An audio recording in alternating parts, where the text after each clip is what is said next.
So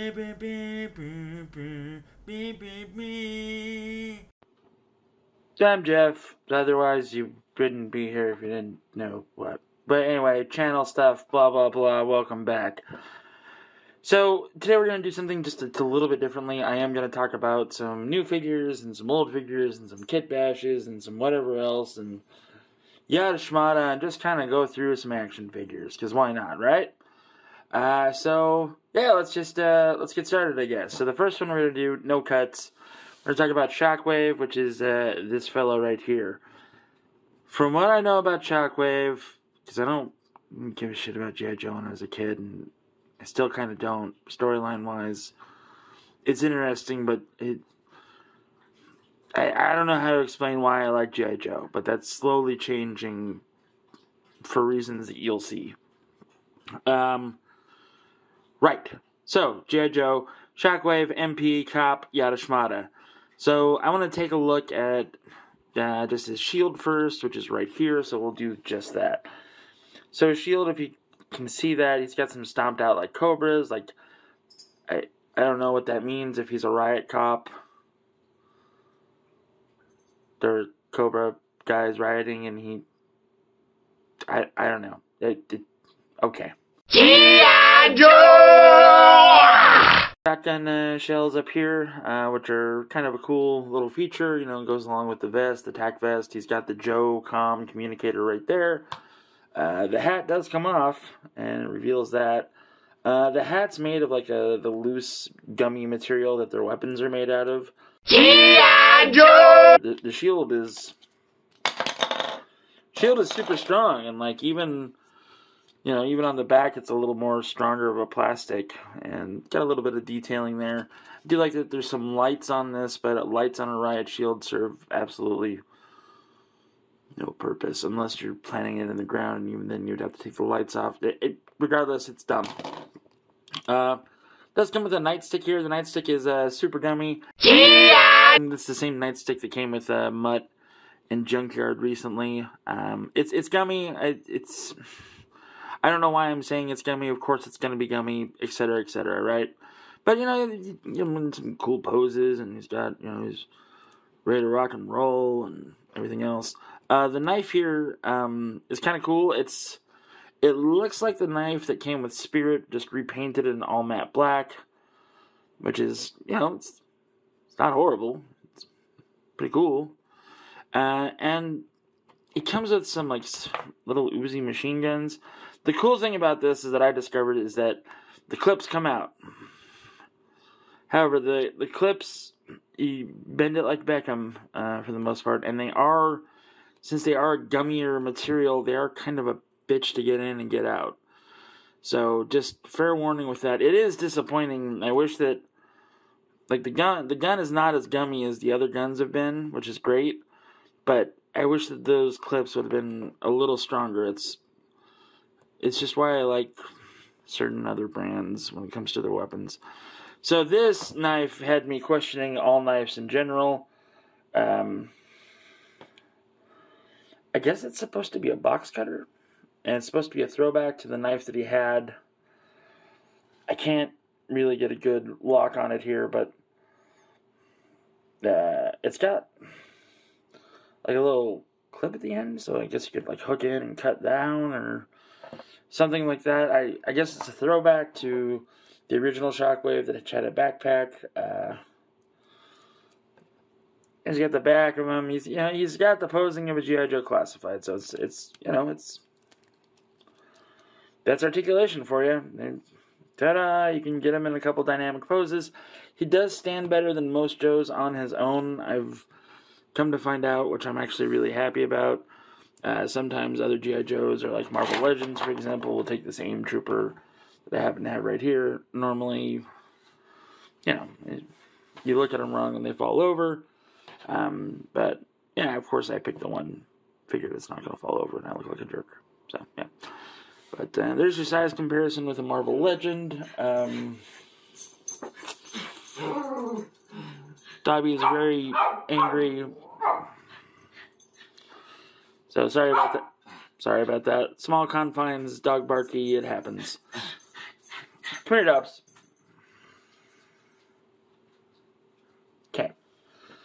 Sorry about that. It is going to stay in the video because I'm not professional. We do have an Alien by NECA. Over here is... Hello, my baby. Hello, my honey. Hello, my ragtime gal. Pretty cool. I mean, they serve as good background characters, and like, oh shit, aliens are here. That's good. Alright, so next up is some simple kit bashing that I did, and we're just going to talk about that. So this is from Valaverse, of course. They make military toys as well. They have some good lore going on, so if you got to take a deep dive, read the comics, read the books, or just read the little synopsis they have on their website. It's pretty cool. So, took the Delta vest and the, I think it's the black, I can't remember what the body buck is, but it's all black. And I slapped this together because I wanted to make kind of a Steel Brigade Night Ops like team lead. And so I came up with this concept. He's got almost all the same things that a Steel Brigade Night Ops guy does. It's just toned down quite a bit. So like he's got their classic Shoosty gun. Instead of the helmet, I gave him the Sam Fisher three. Give him the three. I can't think of the word right now. It's okay. It's got the goggles. It got 3 things on it. It's the Sam Fisher ones. It's a 3D print. If I remember the name, I'll post the Etsy shop down below. But I really liked this. I thought it was pretty cool. This guy is just, team leader of like the night squad that, they get the shit jobs and they have to go investigate the spooky stuff. And, just headcanon stuff. His call sign is Ghoul. So... And, Ghoul, Night Squad, Paranormal, yeah.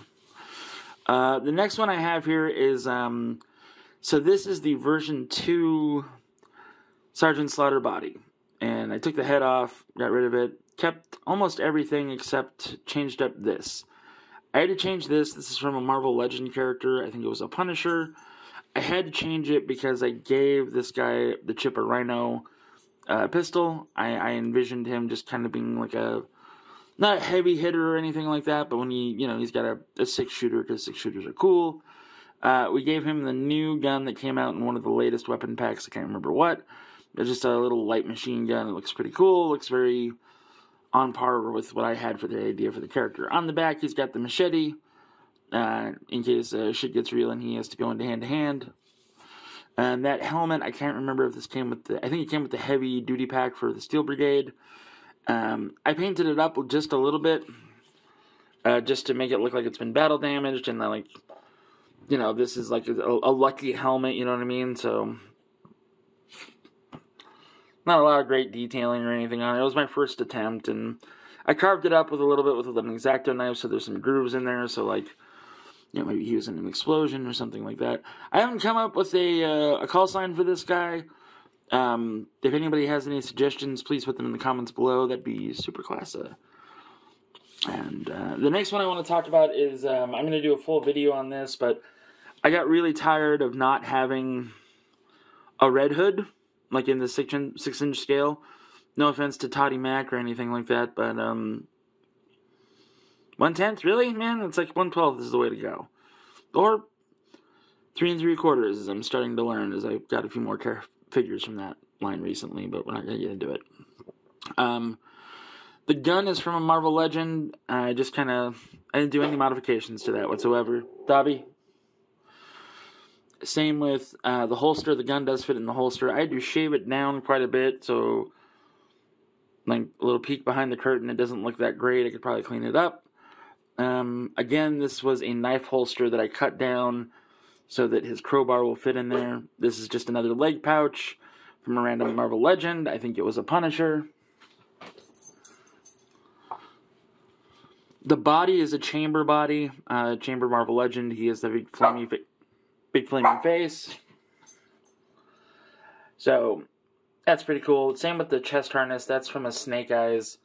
I just liked the idea of the harness being on him. I don't know why. Ideally, I would have used the Mafex Terminator T800 body for this. Change out the coat for the coat that I have on him now, and then 3D printed a red bat to go on his chest, you know, for when he eventually became part of the Bat family. The head sculpt itself is from a Toddy Mac figure. I just adrenaled the inside of it and then a shit ton of like sticky tack.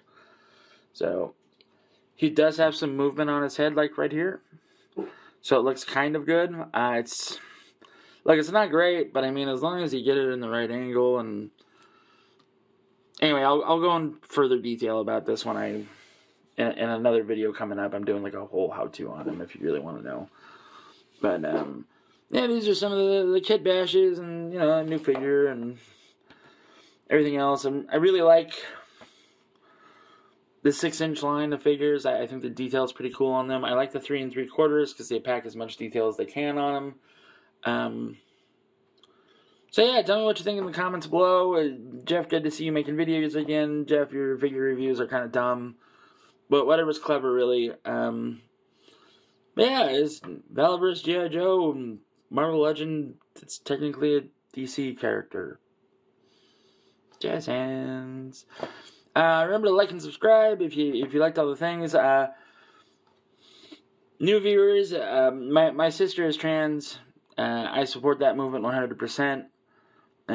So trans rights are human rights. It's something I used to say all the time. We kind of dropped out of the habit of it, but we're bringing it back. So I hope everybody has a great day, and I hope you just remember that we're all just here to be here. So treat each other as you would like to be treated, and just be good to each other. Take care.